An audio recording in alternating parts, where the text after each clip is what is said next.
प्रतिज्ञापन कार्यक्रम में वर पक्ष से आए हुए समस्त बारातियों का तथा वधू पक्ष से आए हुए समस्त बारातियों का मैं स्वागत करता हूँ।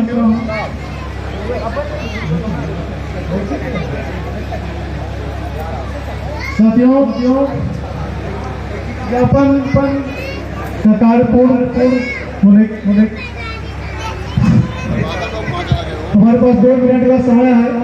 मैं 2 मिनट में अपनी बात कहना चाहता हूँ। साथियों, आपको लग रहा हो जो विवाह पद्धति हो रही है कुछ अपने आप में अनूठी है, अलग है, नया है। इसमें बहुत सारे लोग परिचित भी होंगे, अपरिचित भी होंगे।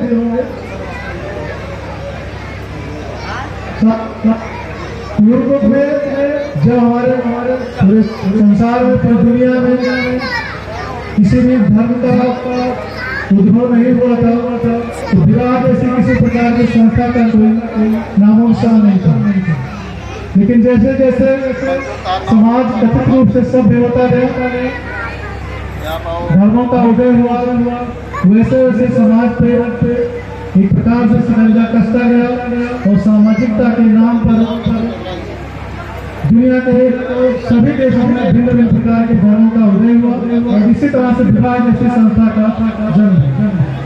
और एक समय ऐसा आया कि धर्म की जकड़ समाज पर इतनी ज्यादा हो गई कि बगैर उसके कोई भी व्यक्ति आसानी से सांस भी नहीं ले सकता। विवाह समाज की एक अनिवार्य परंपरा बन गई और धीरे धीरे विवाह की जो प्रथा थी वो समाज पर एकदम हावी। यानी किसी भी धर्म में, चाहे हिंदू हो, इस्लाम हो, सिख हो, ईसाई हो, जैन हो, बौद्ध हो, पारसी हो, सभी में एक पुरोहितवाद चला।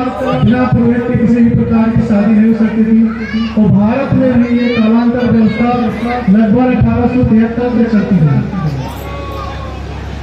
जैसा कि आप जानते हैं कि महाराष्ट्र की धरती से महापुरुष ज्योतिबा फुले, जिन्होंने काशीबाई नाम की जो विधवा महिला थी उसकी दोबारा शादी करने का प्रयास किया।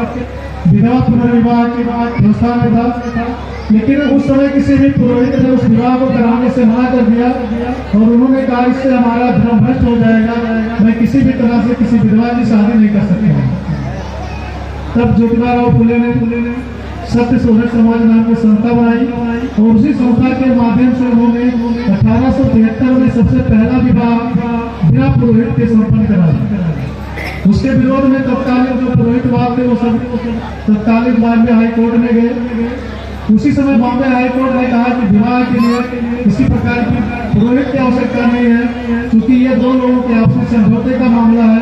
इसमें किसी भी प्रकार के किसी ऐसे व्यक्ति की आवश्यकता नहीं है जो किसी धर्म का हो या किसी उसका हो।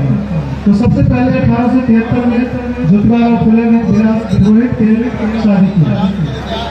हमारी जो शादी है आदर्श विवाह प्रतिज्ञापन जो है 1 जून 1968 के प्रतिज्ञापन हो रहा है। इस विवाह की खासियत सिर्फ इतना है, इसमें 2-3 बातें हैं। सबसे महत्वपूर्ण बात है इस प्रतिज्ञापन को कराने के लिए किसी व्यक्ति विशेष की आवश्यकता नहीं पड़ती। इसके लिए आवश्यक नहीं है कि कोई व्यक्ति पुरोहित हो या कोई व्यक्ति पदाधिकारी हो। इस विवाह प्रतिज्ञापन को सामान्य रूप से कोई व्यक्ति करवा सकता है जो सामान्य हिंदी पढ़ लिख और बोल सकता है। दूसरी चीज ये है, ये शादी समय ये विवाह होता है पूरी रात भर चलती है। अब सुबह शाम से लेकर के पूरी रात तक शादी का कार्यक्रम चलता रहता है। ये हमारा जो कार्यक्रम आधे घंटे में समाप्त हो जाता है। तीसरी चीज है ये शादी बगैर खर्चे की है। जैसा कि आप देखते होंगे विवाह में शादी के नाम में तमाम प्रकार के एक आघोषित शुल्क लिया जाता है जो बहुत काफी सबके लिए अफोर्ड कर पाना मुश्किल होता है। इस विवाह में किसी प्रकार का शुल्क नहीं है। तीसरी जो सबसे महत्वपूर्ण बात यह है कि जो हमारा विवाह प्रतिज्ञापन है ये स्पेशल मैजिस्ट्रेट के कुछ उपबंधों में उसके धारा के अंतर्गत ये मान्य होता है। जैसा कि आप जानते हैं कि विवाह अधिनियम में हिंदू विवाह अधिनियम है, उसके बाद में उसी के उपबंध में जो मुस्लिम पर्सनल लॉ बोर्ड के तहत मुस्लिमों का विवाह होता है, अन्य सभी धर्मों की अलग अलग व्यवस्था के तहत है।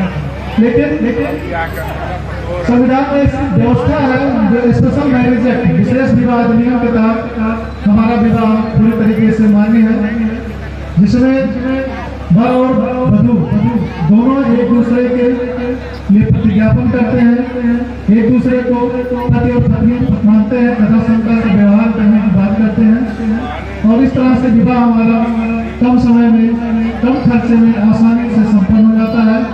हमारा जो प्रमाण पत्र का प्रारूप है 300 पन्नों में है, एक वर पक्ष को दिया जाता है, दूसरा वधू पक्ष को दिया जाता है, तीसरा हमारे कार्यालय के लिए सुरक्षित रख दिया जाता है। तो इस तरह से ये विवाह हमारा जो है कानूनी रूप से वैध भी है और वैज्ञानिक रूप से मानववाद की तरफ बढ़ाने का एक अच्छा कदम भी है। तो हम चाहेंगे कि वधू पक्ष से भी कन्या को अति विलंब मंच पर बुलाया जाए, जिससे विवाह का कार्यक्रम संपन्न हो। तो आज का जो विवाह का कार्यक्रम संपन्न होगा, हमारे बीच में माननीय उषा कुशवाहा जी हैं जो आज के विवाह कार्यक्रम संपन्न कराएंगी। तो हम चाहेंगे अगर आपके पास एक गीत और हो तो आप थोड़ा सा आगे के गीत और गा दीजिए, जिससे हमारा कार्यक्रम शुरू हो।